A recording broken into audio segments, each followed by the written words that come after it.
Wow, said Rich Dad. Now you sound just like most of the people who used to work for me, people I have either fired or who have quit. So what do you have to say? I demanded, feeling pretty brave for a little kid. You lied to me. I have worked for you, and you have not kept your word. You haven't taught me anything. How do you know that I have not taught you anything? Asked Rich Dad calmly. Well, you have never talked to me. I have worked for 3 weeks and you have not taught me anything, I said with a pout. Does teaching mean talking or a lecture? Rich Dad asked. Well, yes, I replied. That's how they teach you in school, he said, smiling. But that is not how life teaches you, and I would say that life is the best teacher of all. Most of the time, life does not talk to you. It just sort of pushes you around. Each push is life saying, wake up. There is something I want you to learn. Chapter 1, Lesson 1. 20. What is this man talking about? I asked myself silently. Life pushing me around was life talking to me? Now I knew I had to quit my job. I was talking to someone who needed to be locked up. If you learn life's lessons, you will do well. If not, life will just continue to push you around. People do two things. Some just let life push them around. Others get angry and push back. But they push back against their boss, or their job, or their husband or wife. They do not know it's life that's pushing. I had no idea what he was talking about. Life pushes all of us around. Some people give up and others fight. A few learn the lesson and move on. They welcome life pushing them around. To these few people, it means they need and want to learn something. They learn and move on. Most quit, and a few like you fight. Rich Dad stood and shut the creaky old wooden window that needed repair. If you learn this lesson, you will grow into a wise, wealthy, and happy young man. If you don't, you will spend your life blaming a job, low pay, or your boss for your problems. You'll live life always hoping for that big break that will solve all your money problems. Rich Dad looked over at me to see if I was still listening. His eyes met mine. We stared at each other, communicating through our eyes. Finally, I looked away once I had absorbed his message. I knew he was right. I was blaming him, and I did ask to learn. I was fighting. Rich Dad continued, or if you're the kind of person who has no guts, you just give up every time life pushes you. If you're that kind of person, you live all your life playing it safe, doing the right things, saving yourself for some event that never happens. Then you die a boring old man. You'll have lots of friends who really like you because you were such a nice hard-working guy. But the truth is that you let life push you into submission. Deep down you were terrified of taking risks. You really wanted to win, but the fear of losing was greater than the excitement of winning. Deep inside, you and only you will know you didn't go for it. You chose to play it safe. Rich Dad, Poor Dad. 21. Our eyes met again. You have been pushing me around? I asked. Some people might say that, smiled Rich Dad. I would say that I just gave you a taste of life. What taste of life? I asked, still angry, but now curious and ready to learn. You boys are the first people who have ever asked me to teach them how to make money. I have more than 150 employees, and not one of them has asked me what I know about money. They ask me for a job and a paycheck, but never to teach them about money. So most will spend the best years of their lives working for money, not really understanding what it is they are working for. I sat there listening intently. So when Mike told me you wanted to learn how to make money, I decided to design a course that mirrored real life. I could talk until I was blue in the face, but you wouldn't hear a thing. So I decided to let life push you around a bit so you could hear me. That's why I only paid you 10 cents. So what is the lesson I learned from working for only 10 cents an hour? I asked. That you're cheap and exploit your workers? Rich Dad rocked back and laughed heartily. Finally, he said, you'd best change your point of view. Stop blaming me and thinking I'm the problem. If you think I'm the problem, then you have to change me. If you realize that you're the problem, then you can change yourself, learn something, and grow wiser. Most people want everyone else in the world to change but themselves. Let me tell you, it's easier to change yourself than everyone else. I don't understand, I said. Don't blame me for your problems, Rich Dad said, growing impatient. But you only pay me 10 cents. So what are you learning? Rich Dad asked, smiling. That you're cheap, I said with a sly grin. See, you think I'm the problem, said Rich Dad. Chapter 1, Lesson 1. 22. But you are. Well, keep that attitude and you'll learn nothing. Keep the attitude that I'm the problem and what choices do you have? Well, if you don't pay me more or show me more respect and teach me, I will quit. Well put, Rich Dad said. And that's exactly what most people do. They quit and go looking for another job, a better opportunity, and higher pay, actually thinking that this will solve the problem. In most cases, it won't. So what should I do? I asked. Just take this measly 10 cents an hour and smile? Rich Dad smiled. That's what the other people do. But that's all they do, waiting for a raise thinking that more money will solve their problems.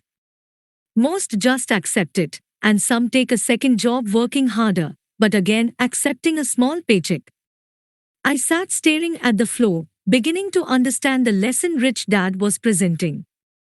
I could sense it was a taste of life. Finally, I looked up and asked, so what will solve the problem? This, he said, leaning forward in his chair and tapping me gently on the head. This stuff between your ears. It was at that moment that Rich Dad shared the pivotal point of view that separated him from his employees and my poor dad, and led him to eventually become one of the richest men in Hawaii, while my highly educated but poor dad struggled financially all his life. It was a singular point of view that made all the difference over a lifetime. Rich Dad explained this point of view over and over, which I call lesson number 1, the poor and the middle class work for money. The rich have money work for them. On that bright Saturday morning, I learned a completely different point of view from what I had been taught by my poor dad. At the age of 9, I understood that both dads wanted me to learn. Both dads encouraged me to study, but not the same things. Rich Dad, Poor Dad. 23. My highly educated dad recommended that I do what he did. Son, I want you to study hard, get good grades, so you can find a safe, secure job with a big company. And make sure it has excellent benefits. My rich dad wanted me to learn how money works so I could make it work for me. These lessons I would learn through life with his guidance, not because of a classroom. My rich dad continued my first lesson. I'm glad you got angry about working for 10 cents an hour. If you hadn't got angry and had simply accepted it, I would have to tell you that I could not teach you.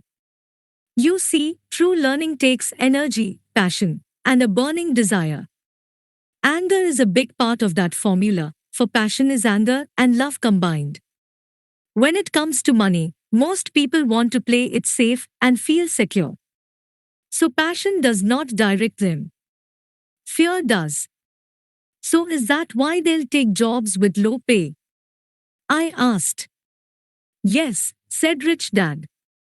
Some people say I exploit people because I don't pay as much as the sugar plantation or the government.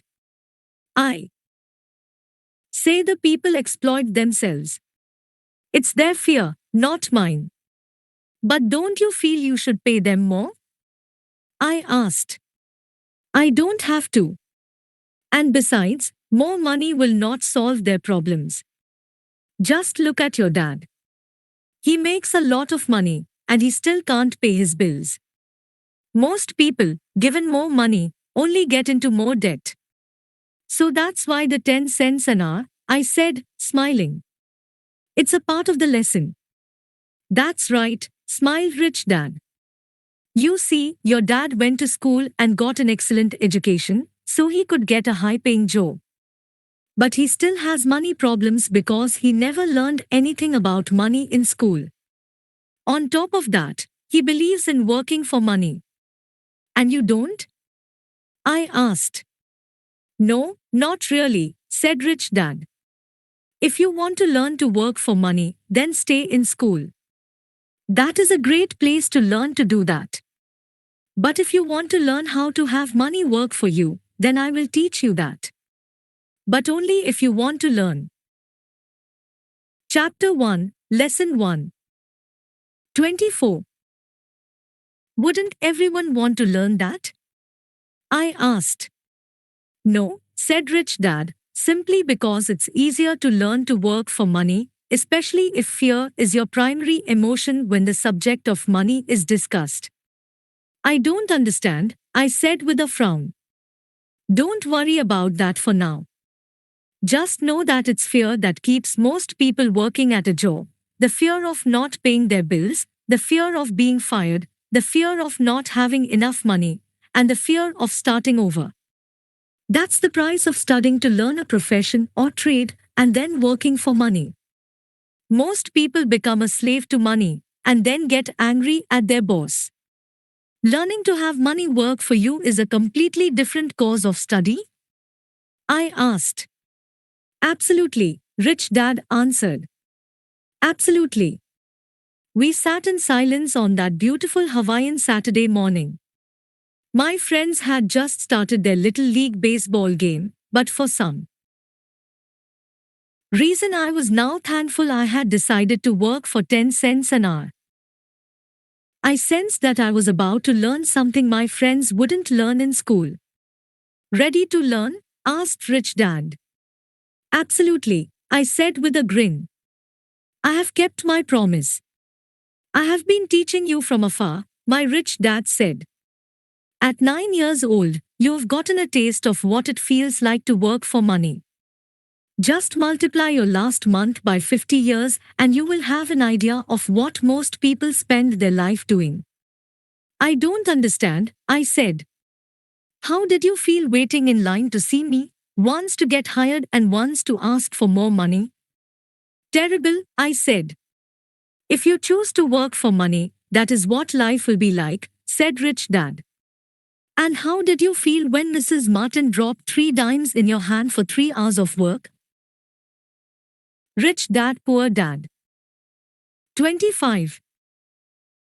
I felt like it wasn't enough. It seemed like nothing. I was disappointed, I said. And that is how most employees feel when they look at their paychecks, especially after all the tax and other deductions are taken out. At least you got 100%. You mean most workers don't get paid everything? I asked with amazement. Heavens no, said Rich Dad. The government always takes its share first. How do they do that? I asked. Taxes, said Rich Dad. You're taxed when you earn. You're taxed when you spend. You're taxed when you save. You're taxed when you die. Why do people let the government do that to them? The rich don't, said Rich Dad with a smile. The poor and the middle class do. I will bet you that I earn more than your dad, yet he pays more in taxes. How can that be? I asked. At my age, that made no sense to me. Why would someone let the government do that to them? Rich Dad rocked slowly and silently in his chair, just looking at me. Ready to learn? He asked. I nodded my head slowly. As I said, there is a lot to learn. Learning how to have money work for you is a lifetime study. Most people go to college for 4 years and their education ends. I already know that my study of money will continue over my lifetime, simply because the more I find out, I need to know. Most people never study the subject. They go to work, get their paycheck, balance their checkbooks, and that's it. Then they wonder why they have money problems. They think that more money will solve the problem and don't realize that it's their lack of financial education that is the problem. So my dad has tax problems because he doesn't understand money? I asked, confused. Chapter 1, Lesson 1. 26. Look, said Rich Dad, taxes are just one small section on learning how to have money work for you. Today, I just wanted to find out if you still have the passion to learn about money. Most people don't. They want to go to school, learn a profession, have fun at their work, and earn lots of money. One day they wake up with big money problems, and then they can't stop working. That's the price of only knowing how to work for money instead of studying how to have money work for you. So do you still have the passion to learn? Asked Rich Dad. I nodded my head. Good, said Rich Dad. Now get back to work. This time, I will pay you nothing.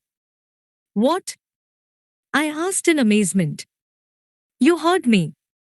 Nothing. You will work the same 3 hours every Saturday, but this time you will not be paid 10 cents per hour. You said you wanted to learn to not work for money, so I'm not going to pay you anything. I couldn't believe what I was hearing. I have already had this conversation with Mike and he's already working, dusting and stacking canned goods for free. You'd better hurry and get back there. That's not fair, I shouted. You've got to pay something. You said you wanted to learn. If you don't learn this now, you'll grow up to be like the 2 women and the older man sitting in my living room, working for money and hoping I don't fire them. Or like your dad, earning lots of money only to be in debt up to his eyeballs, hoping more money will solve the problem. If that's what you want, I will go back to our original deal of 10 cents an hour. Or you can do what most adults do, complain that there is not enough pay, quit, and go looking for another job. But what do I do? I asked. Rich Dad tapped me on the head. Use this, he said. If you use it well, you will soon thank me for giving you an opportunity and you will grow into a rich man. Rich Dad, Poor Dad. 27. I stood there, still not believing what a raw deal I was handed. I came to ask for a raise, and somehow I was instead working for nothing. Rich Dad tapped me on the head again and said, use this. Now get out of here and get back to work. Lesson number 1. The rich don't work for money. I didn't tell my poor dad I wasn't being paid. He wouldn't have understood, and I didn't want to try to explain something I didn't understand myself. For 3 more weeks, Mike and I worked 3 hours every Saturday for nothing. The work didn't bother me, and the routine got easier, but it was the missed baseball games and not being able to afford to buy a few comic books that got to me. Rich Dad stopped by at noon on the 3rd week. We heard his truck pull up in the parking lot and sputter when the engine was turned off. He entered the store and greeted Mrs. Martin with a hug. After finding out how things were going in the store, he reached into the ice cream freezer, pulled out 2 bars, paid for them, and signaled to Mike and me. Let's go for a walk, boys. We crossed the street, dodging a few cars, and walked across a large grassy field where a few adults were playing softball. Sitting down at a lone picnic table, he handed Mike and me the treats. "How's it going, boys?" "Okay," Mike said. I nodded in agreement. "Learn anything yet?" Rich Dad asked. Mike and I looked at each other, shrugged our shoulders, and shook our heads in unison. Avoiding one of life's biggest traps. Well, you boys had better start thinking. You're staring at one of life's biggest lessons. If you learn it, you'll enjoy a life of great freedom. Chapter 1, Lesson 1. 28. And security. If you don't, you'll wind up like Mrs. Martin and most of the people playing softball in this park. They work very hard for little money, clinging to the illusion of job security and looking forward to a 3-week vacation each year and maybe a skimpy pension after 45 years of service. If that excites you, I'll give you a raise to 25 cents an hour. But these are good hard-working people. Are you making fun of them?" I demanded. A smile came over Rich Dad's face. "Mrs. Martin is like a mother to me. I would never be that cruel. I may sound unkind because I'm doing my best to point something out to the two of you. I want to expand your point of view so you can see something most people never have the benefit of seeing because their vision is too narrow. Most people never see the trap they are in." Mike and I sat there, uncertain of his message. He sounded cruel, yet we could sense he was trying to drive home a point. With a smile, Rich Dad said, "Doesn't that 25 cents an hour sound good? Doesn't it make your heart beat a little faster?" I shook my head no, but it really did. 25 cents an hour would be big bucks to me. "Okay, I'll pay you $1 an hour," Rich Dad said, with a sly grin.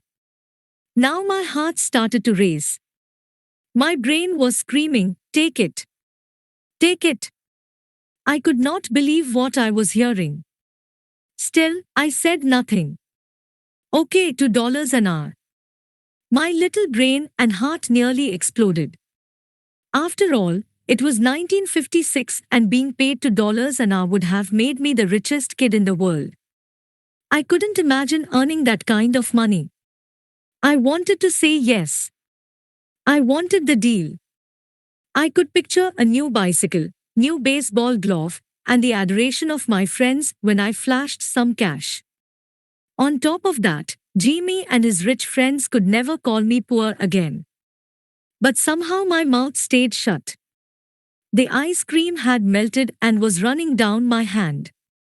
Rich Dad was looking at two boys staring back at him, eyes wide open and brains empty. He was testing us, and he knew there was a part of our Rich Dad, Poor Dad. 29. Emotions that wanted to take the deal. He understood that every person has a weak and needy part of their soul that can be bought, and he knew that every individual also had a part of their soul that was resilient and could never be bought. It was only a question of which one was stronger. "Okay, $5 an hour." Suddenly I was silent. Something had changed. The offer was too big and ridiculous. Not many grown-ups in 1956 made more than that, but quickly my temptation disappeared, and calm set in. Slowly, I turned to my left to look at Mike. He looked back at me. The part of my soul that was weak and needy was silenced. The part of me that had no price took over. I knew Mike had gotten to that point too. "Good," Rich Dad said softly. "Most people have a price. And they have a price because of human emotions named fear and greed. First, the fear of being without money motivates us to work hard, and then once we get that paycheck, greed or desire starts us thinking about all the wonderful Things money can buy. The pattern is then set.